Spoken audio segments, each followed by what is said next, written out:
Now, my name is Simon Giselian, and just a little bit of information about you. I'm ex-Special Forces. I don't tell that just for information. It's just it scares the shit out of the potential hecklers, okay? Now, I actually had a phone call today as well. It's a very auspicious date today, if you didn't get it already. You know, I actually had Obi-Wan Kenobi phone me and go, "May the 4th be with you." How cool is that? Makes you feel so good. Now, I know a lot of you thinking, you know, because it means there's actually quite a lot of you here, which probably means that not many of you know me very well.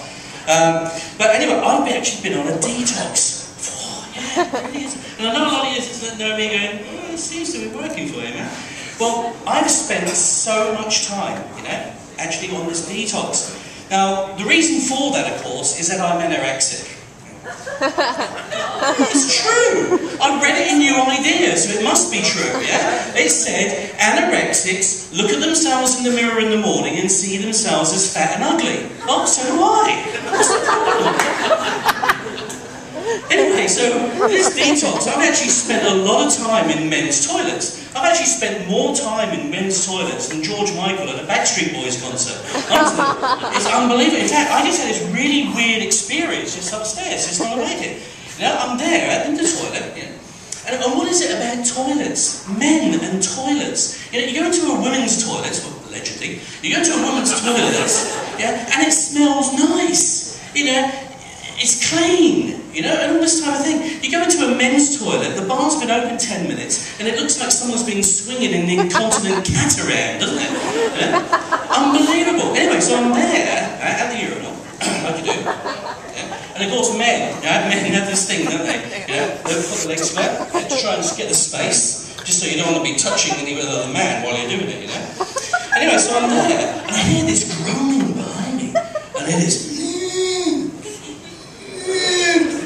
Phil. You know, so I looked around, and I see under there's 2 sets of men's feet. One with the trousers down. Oh, come on, no? So I opened the door, like you do. Anyway, so this guy, yeah, pissed. He's there, trousers down around the ankles, and bent down like that. He's obviously really pissed. And his mate is standing behind him with his thumb up his arse. I went, "What the fuck are you doing?" He said, "I'm trying to make him sick." I said, "Do you want to make him sick with your thumb up his arse?" He said, "I will when I put it in his mouth."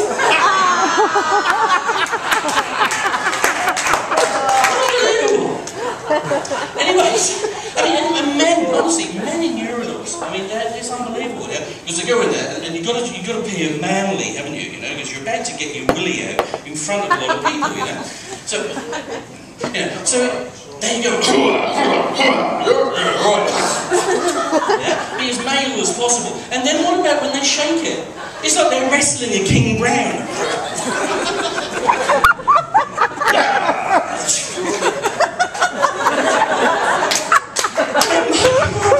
Unbelievable people, you know? Anyway, so, as you can probably tell by the Pommy accent, I wasn't born here. Yeah? Now, I came across to Australia, and Australia's an interesting place, isn't it? Provided you don't mind being eaten by the wildlife. You know, of the top 10 things that are going to kill you nastily in this world, you have 7 of them, yeah? Including the top 3. You know, you have the Irrakundi jellyfish. This thing is as big as your thumb and can kill 400 men. What's the fucking point of that? You know, you have sharks and crocodiles, no matter where you swim, they're going to eat you. You have spiders, like funnel webs, that run at you. Now, spiders shouldn't really look at you as food. And these bastards will run and jump at you as well. Unbelievable, the things that you actually have. You have a thing, right, called the Eastern Australian death adder. Now, when you call something a death adder, of course it's going to have a fucking bad attitude, isn't it? You know? It's like, what are you? I'm a death adder. Fuck off. I mean, what is going on with that, you know? It's quite incredible. I mean, even your seagulls. I mean, our seagulls are quite serene back in the UK. Yours are like feathered Nazis. You know, you try and eat your fish and chips in Mooloolaba and walking around going, fuck off.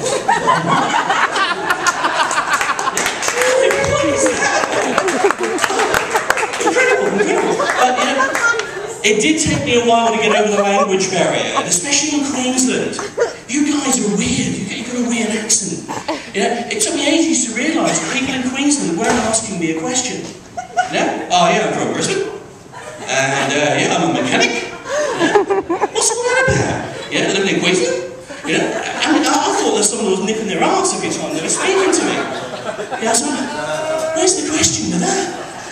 And then, alright, and then as well, I spent ages looking for this place on the map called Gympie. Yeah? So I said this guy, I said, where are you from? He said, oh yeah, I'm from Gympie. I went, oh right. Couldn't find it. Then I realised that he used to do it all the time. Oh yeah, gonna have a couple of stubbies, You know, going over to the missus, You know, I thought it was like the Yanks do with like a yippee-yi-yay, you know, something that you really look forward to, you know. Then I realised it was just a whole bunch of morons with the same speech impediment. Unbelievable, your northern cousins, incredible. But honestly, and what is it? The first year I ever came here, right? I was watching State of Origin. And State of Origin, halfway through, yeah, they get the announcers at half time, and the guy goes, "Well, bugger me dead, Dave, if that wasn't a really good half."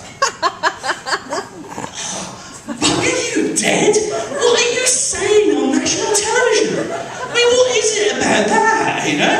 I mean, we wouldn't dare say that in the UK. I mean, there's lots of places where that would be really inappropriate.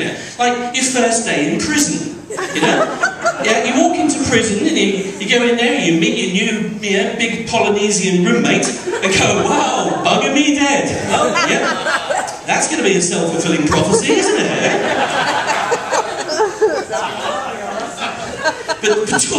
But talking of prisons, you see Carl Williams is dead. Beaten to death, right? Beaten to death with the stem of an exercise bike. I tell you what, he'll get his fitness first renewal in next time, won't he, eh? But he did have the last laugh though, yeah? A gold coffin. As if the guy wasn't heavy enough. You know? I mean, the pallbearers, they're looking as if they're really hard. I mean, why make him look harder by going... But it was Roberta I really felt sorry for.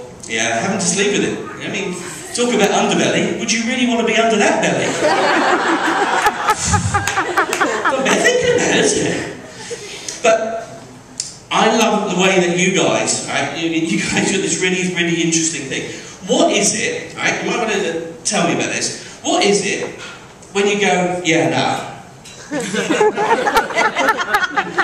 this. Oh, yeah, no, Dave, it's like this. Yeah, no. Yeah, no? What the fuck is that about? Make a decision. I mean, can you imagine that in other areas of life? You know? Yeah, no, Houston, we have a problem. It's like, well, what do you have on a mar, you know? I mean, can you imagine the French? Oh, oui, no. You know, it's not going to happen, is it? I mean, can you imagine Adolf Hitler in the Nuremberg rallies going, "Ja, nein, wir werden nach Polen blitzkriegen"? And all the Nazis there going, "What the fuck?" Sorry, Führer. A little bit confusing there. Yes or no for Poland, you know? A bit confusing. Might want to take it out of speech, you know? But you guys get away with it, you know? And what is this thing? I think that a lot of northern Queenslanders, they look as if they're about to cough up a fur ball.